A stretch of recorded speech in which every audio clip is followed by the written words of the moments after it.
larangan konflik kepentingan.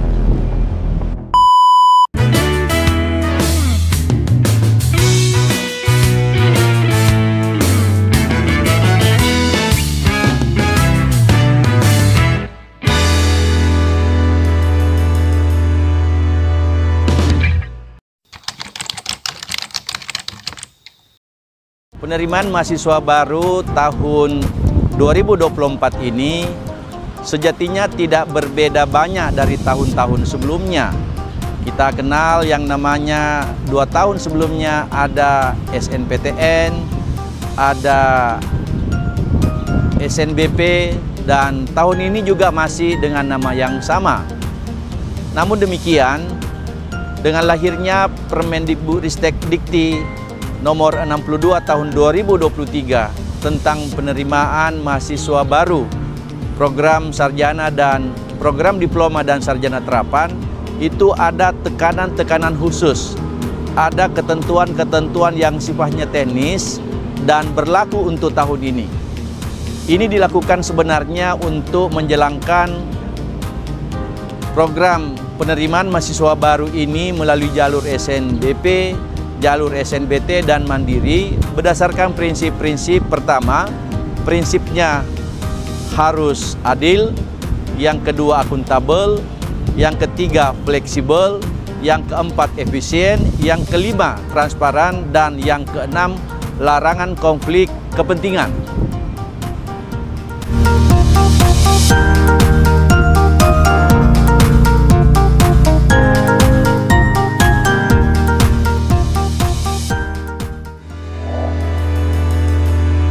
Oke, ada banyak juga yang mempertanyakan, menurut ketentuan Permendikbudristek Dikti yang baru, apakah kota jalur mahasiswa baru itu berubah? Saya ingin menyampaikan bahwa berdasarkan ketentuan Permen ini masih seperti tahun sebelumnya, yakni untuk jalur SNBP itu minimal 20%. Sementara untuk jalur SNBT UTBK itu minimal 40%. Dan seperti kita tahu untuk jalur mandiri yang menjadi kewenangan perguruan tinggi negeri yang bersangkutan itu maksimum 30%. Nah, itu berlaku bagi perguruan tinggi Satker dan Badan Layanan Umum atau BLU. Sementara untuk perguruan tinggi Badan Hukum PTNBH berlaku ketentuan SNBP minimal 20%, SNBT UTBK minimal atau minimum 30%, dan jalur mandiri maksimum 50%. Kalau kita lihat komposisi ini, maka kelihatannya perguruan tinggi badan hukum itu diberi kewenangan untuk membuka jalur mandiri dengan ketentuan maksimum 50%. Pertanyaan yang juga sering ditanyakan oleh para calon mahasiswa baru adalah terkait dengan ketentuan-ketentuan khusus yang berlaku menurut Permendikbud 62 tahun 2023 ini. Kita bisa menyampaikan bahwa untuk SNBP dan SNBT 2024 ini ada ketentuan yang kelihatannya ini penting sekali difahami oleh anak-anak kita. Yang pertama adalah bagi yang dinyatakan lulus di jalur SNBP yang diumumkan pada tanggal 26 Maret 2024, ada ketentuan yang menurut saya itu sangat prinsip. Yang pertama, bagi calon mahasiswa baru yang telah dinyatakan lulus pada jalur SNBP, maka tidak dimungkinkan untuk mendaftar atau masuk pada jalur SNBT, termasuk jalur mandiri. Nah, sementara untuk jalur SNBT UTBK yang nanti tanggal 13 Juni akan datang akan diumumkan hasilnya. Ada ketentuan yang menjadi clue di situ, dan menurut saya ini penting masyarakat, terutama para calon mahasiswa baru mengetahui, yaitu bagi yang dinyatakan lulus di SNBT nanti berpeluang untuk mendaftar jalur mandiri kalau tidak melakukan pendaftaran ulang. Tetapi jika ada calon mahasiswa baru yang dinyatakan lulus di SNBT tahun 2024 ini dan melakukan registrasi ulang, maka tertutup peluangnya untuk mengikuti jalur mandiri. Nah, pembeda berikutnya dari tahun ini khusus untuk SNBT 2024, terutama pada jumlah program studi yang dapat dipilih oleh calon mahasiswa. Kalau tahun sebelumnya itu maksimal 3, bisa 2, bisa 1, maka melalui permen yang terbaru ini, calon mahasiswa baru itu bisa memilih 4 program studi dengan ketentuan boleh 2 program studi PTN akademik dan 2 program studi pendidikan vokasi, apakah diploma 3 atau sarjana terapan. Nah, kalau kita lihat, nampak bahwa sebenarnya dari 4 program studi yang dipilih itu berlaku ketentuan. Nah, ini ada ketentuan khususnya ya. Kalau memilih satu pilihan program studi, maka yang bersangkutan bebas memilih di program apapun. Apakah itu diploma 3, program diploma 4 atau sarjana terapan, atau program sarjana pada perguruan tinggi dimanapun.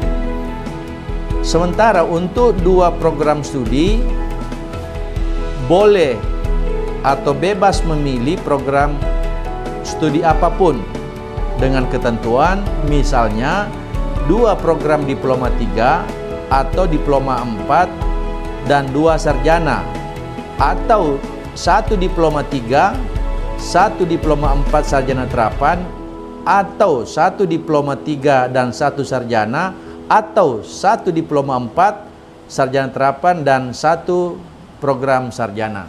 Sementara untuk 3 pilihan program studi berlaku ketentuan 2 program akademik dan 1 program vokasi, atau 1 program akademik dan 2 program vokasi, atau sebaliknya. Sementara bagi calon mahasiswa yang memilih 4 pilihan program studi itu berlaku ketentuan 2 program akademik dan 2 program vokasi.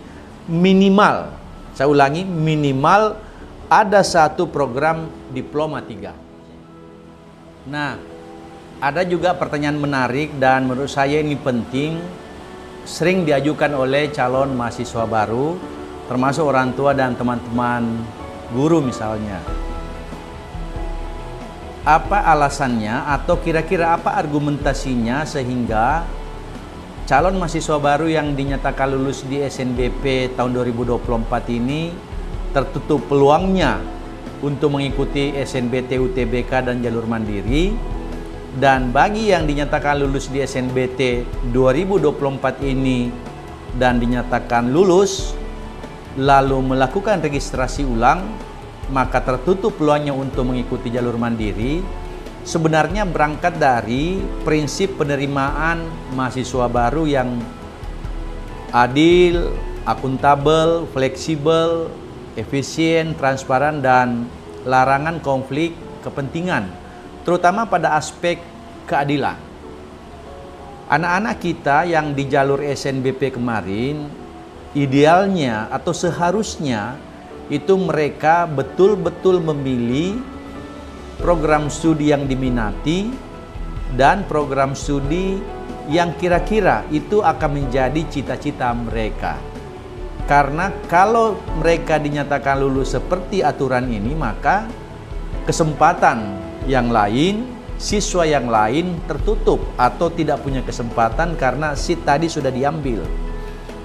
Nah, juga sebenarnya kita ingin mendidik dan mengedukasi calon mahasiswa baru untuk bertanggung jawab terhadap pilihan mereka. Karena ini mereka akan masuk pada dunia kampus di mana benar-benar mereka akan bertransformasi menjadi mahasiswa dengan segala macam konsekuensi yang mereka hadapi. Dan yang ketiga, sesungguhnya ini juga warning bagi teman-teman di sekolah, termasuk orang tua dan siswa. Untuk jalur SNBP harus ada kolaborasi, ada bangunan komunikasi dan koordinasi antara tiga pihak, orang tua, peserta didik, dengan sekolah.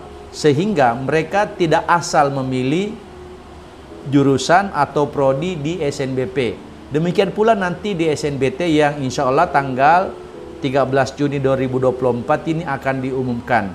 Hati-hati ketika Anda dinyatakan lulus sekali lagi dan tidak melakukan pendaftaran ulang, maka itu masih boleh ikut jalur mandiri. Tetapi kalau Anda dinyatakan lulus dan melakukan registrasi ulang, maka itu berarti Anda tidak punya hak untuk mengikuti jalur mandiri.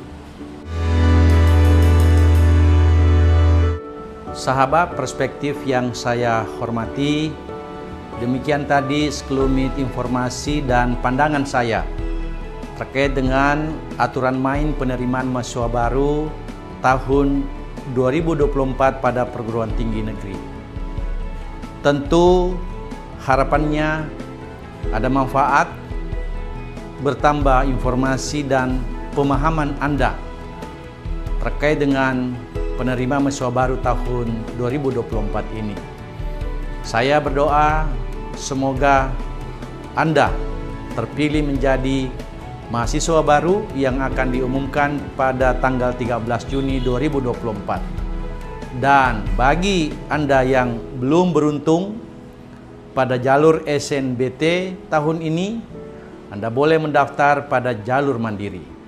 Seperti apa jalur mandiri, sejumlah regulasi, syarat dan ketentuannya, tunggu tayangan berikutnya.